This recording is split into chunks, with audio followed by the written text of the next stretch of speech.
We have many clients in the UK and internationally who require an international brand.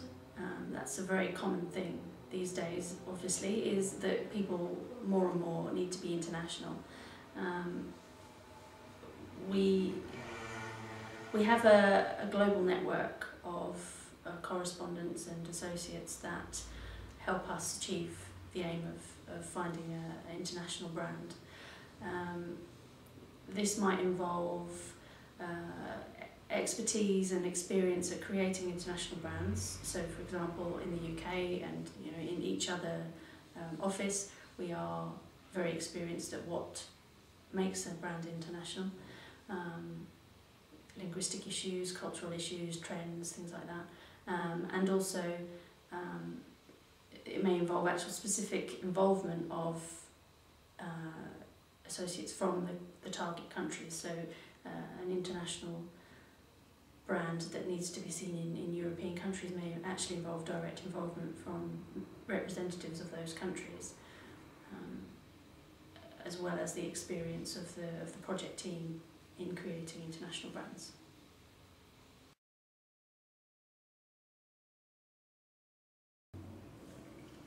For me, the name is important because it will help you stand out from the crowd.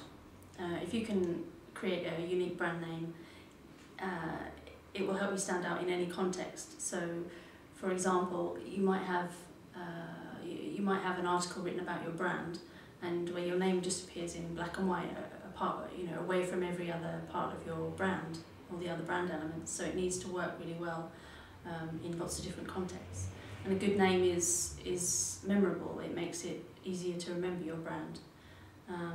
And you also have to bear in mind that your name will need to have longevity.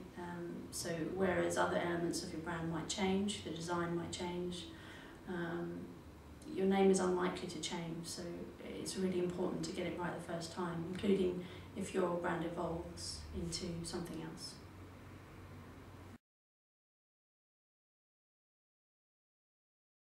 Okay, we have all kinds of briefs given to us. They can be very specific, very well defined, or they can be very vague, very general. Sometimes people come to us and they have a really good idea of where they're going and what they want, and sometimes people come to us and they really want us to help them with that process.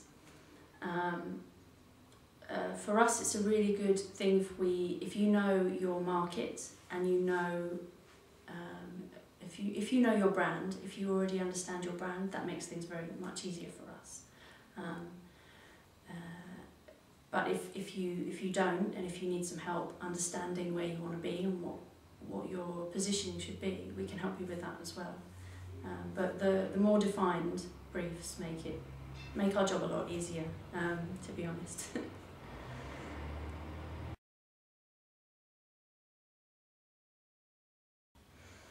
Well, during the naming process, feedback is one of the crucial parts of the process for us. It's possible for us to create names from a brief, but it's really important that if we're going to keep going on and to find the definitive brand, that we get as much feedback as possible. But the feedback has to be of the right type. So it's really important for us to have consistent feedback. It's really important for the right people to be giving us the right the feedback. So if people are going to disagree, we can take all of the positions on board rather than having one person's feedback one day and somebody else's another day. So it's really great if, I know it's not always possible, but it's really great if everybody can sort of pull together and work together as a team. So consistency is really important, and also we need objectivity. So if you've got a view on a name and you don't like it, we don't mind that you don't like it, we just need to know why. It's really important that we understand the reasoning behind decisions so that we can go ahead and revise our process to suit.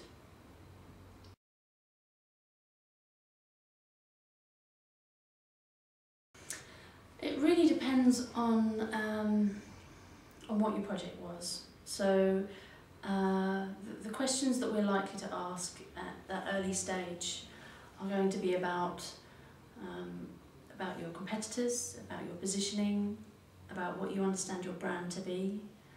We're going to ask questions about what you want to be able to say with your brand name or other brand elements. We're going to be asking about where you expect the brand to be in 5-10 years' time. Is it going to be an international brand? Is it going to be a local brand? So we're going to be investigating just functional elements of a brand and personality as well.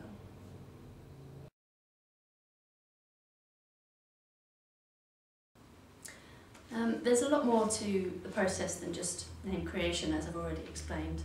Once you've got usually a short list of names, there's various tests and research that needs to be carried out, linguistic testing to make sure that it works in the countries that it's intended for. We might do some research on the name with target market. There might be some other brand elements that need developing, some communications. For example, one thing we sometimes get involved with is just the simple act of being able to sell a preferred name that the project team has chosen to the boss of the company or something like that. And that's something that we can be really useful on, because we can help give the name's certificate, the name's whole story in a package. Sometimes if we're asked just to create a brand name, at that point after we've created the names, we have to hand them over to somebody else to take it from there. But it's always nice for us to be able to see what happens to the brand later on, to see how it evolves and develops, because we get close to it too, so it's really nice to be able to see where it goes and to be kept up to date with what's happening and what other people are doing with it. And if we can get more involved in those stages as well, then all the better for us. That's really good.